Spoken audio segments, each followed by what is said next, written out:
The desert night was still when the video came. No warning, no context, just a grainy feed shoved onto a secure line. My daughter, 16, tied to a chair, tears streaking her face. 7 men in masks circled her, laughing. One pressed a knife under her chin. Another read the demand. 500,000 in 48 hours, or she dies. I didn't move, didn't breathe, only watched, memorizing every voice, every gesture, every careless slip of detail they thought was hidden. My general stood beside me, arms crossed, his voice low, calculated.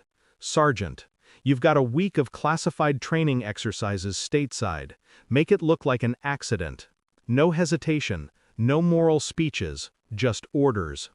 2 hours later, I had their addresses. They had 40 hours left to live.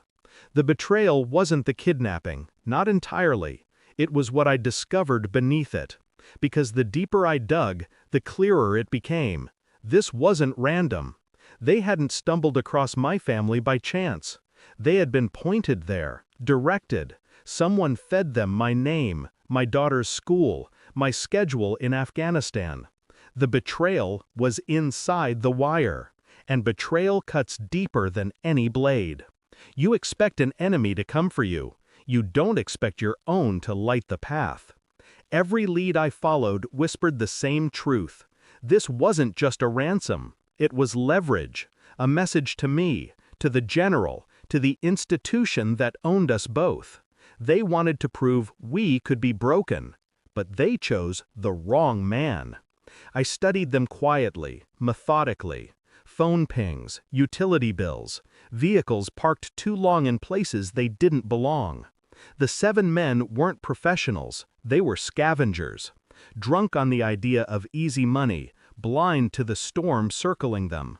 But behind them, there was someone sharper. Someone feeding them confidence, assuring them the Navy SEAL in the desert wouldn't touch them. They didn't know me, not really. I didn't eat, I didn't sleep. I moved through the hours like a ghost, tracing every thread back to the hand that tied the knot.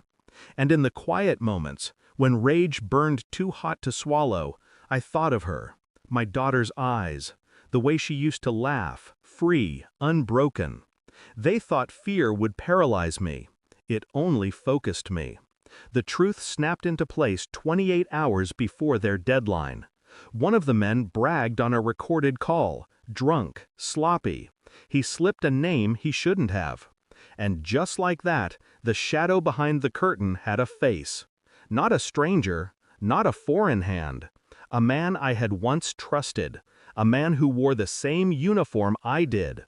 He'd sold me out. For money, for leverage, for reasons I no longer cared to hear.